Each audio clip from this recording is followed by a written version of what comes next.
All right, today we're diving into an absolute classic, a book Warren Buffett himself called by far the best book on investing ever written, Benjamin Graham's The Intelligent Investor. If you've ever felt like the stock market is just one big, confusing casino, well, this is the book that gives you the playbook to flip the odds in your favor. Let's get right into it. So, we're going to start with a quote that basically turns everything you think you know about success on its head. Graham is saying that all that passion and excitement that helps you succeed everywhere else in life, on Wall Street, it's pretty much poison. And that's the whole game right there, isn't it? The constant battle between your emotional gut and your rational brain. Understanding that is key to his whole philosophy. You see, Graham says that every single one of us has to make a fundamental choice. Are you a speculator or are you an investor? And believe me, how you answer that question is going to shape your entire financial life. One path is basically high-stakes gambling. The other is the path of a careful business owner.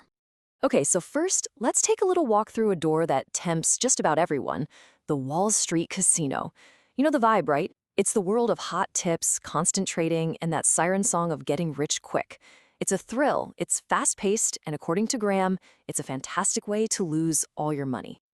And this right here, this quote, just pulls back the curtain on a dirty little secret of the financial world. The system is designed to make money from activity, from you constantly buying and selling. Every single time you click that trade button, someone else gets paid, whether you won or you lost. It's a game where the house always has an edge. Need a real-world example of this madness? Oh, I've got one for you. Back in the dot-com bubble, a single analyst made a bold call, and boom, Qualcomm's stock rocketed up 31% in a single day. Now just think about that for a second. Did that company actually become 1/3 more valuable overnight? Of course not. It was pure hype. It was a wave of emotion that had nothing to do with business reality. And that really gets to the heart of it, doesn't it? The speculator is just betting on a ticker symbol going up or down. They're playing the price. The investor, on the other hand, is looking at the actual business behind that symbol. Its real operations, its finances, what it's truly worth. And that difference in perspective, it is everything. So how do we make that mental shift from speculator to investor? Well, Graham gives us this absolutely brilliant little story, maybe one of the best in all of finance. It's time for me to introduce you to your brand new and very emotional business partner, Mr. Market. Okay, so just imagine this. You own part of a business, and every single day your partner, Mr. Market, comes knocking on your door. And here's the thing about him. He is totally and completely unstable. His mood swings from wild optimism to crushing despair, and every day he shouts a price at you. He'll either offer to buy your shares or sell you his. On his good days, he's just on top of the world. He's euphoric. He tells you the company is going to conquer the globe and offers to sell you his shares at these crazy inflated prices. He's practically begging you to buy them because he's just so excited. But then there are the bad days. And on those days, he's a complete mess. He's convinced the world is ending, the business is going bankrupt, and he's desperate to get out. He'll offer to buy your shares from you at rock-bottom fire sale prices, just so he can escape what he thinks is a disaster. And here is the genius lesson. You don't have to do anything. You are in control. You can just ignore his crazy offers, or if his panic creates a bargain, you can take advantage of him. The one thing you must never, ever do is let his mood swings, his panic, or his euphoria control your own. So how do you stay sane while Mr. Market is completely losing his mind? It all comes down to internalizing this one core idea. When you buy a stock, you're not just buying a blip on a computer screen. You are buying a piece of a real, living, breathing business. Think about it like this. The speculator sees Qualcomm up 31%. The investor, well, they see a company that has patents and engineers and products and a real balance sheet. The speculator asks, what's the price going to do next? The investor asks a much better question. What is this business actually worth? Okay, so if you're focused on what the business is worth, how do you know what price you should pay?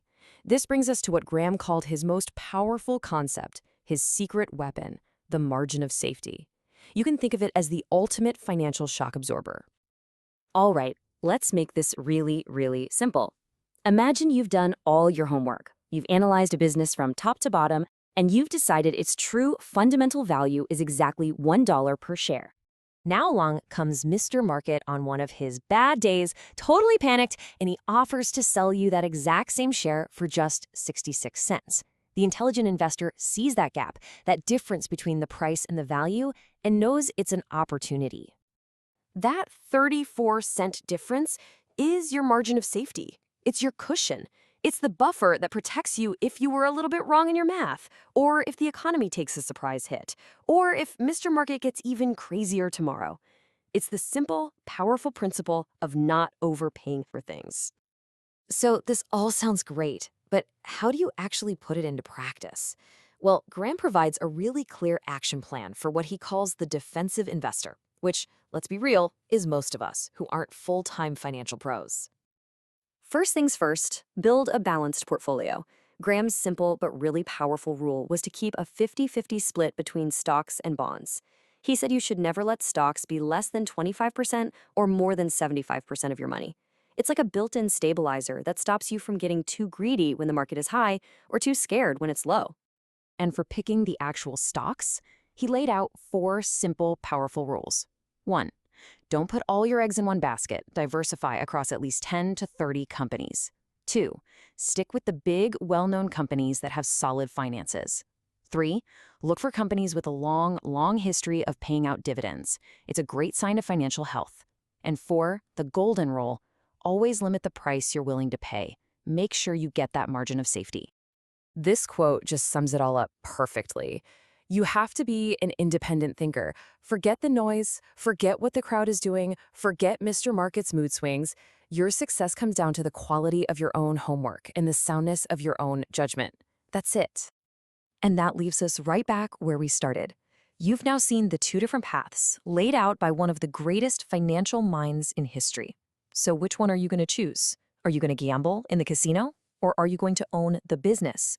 The choice, as always, is yours.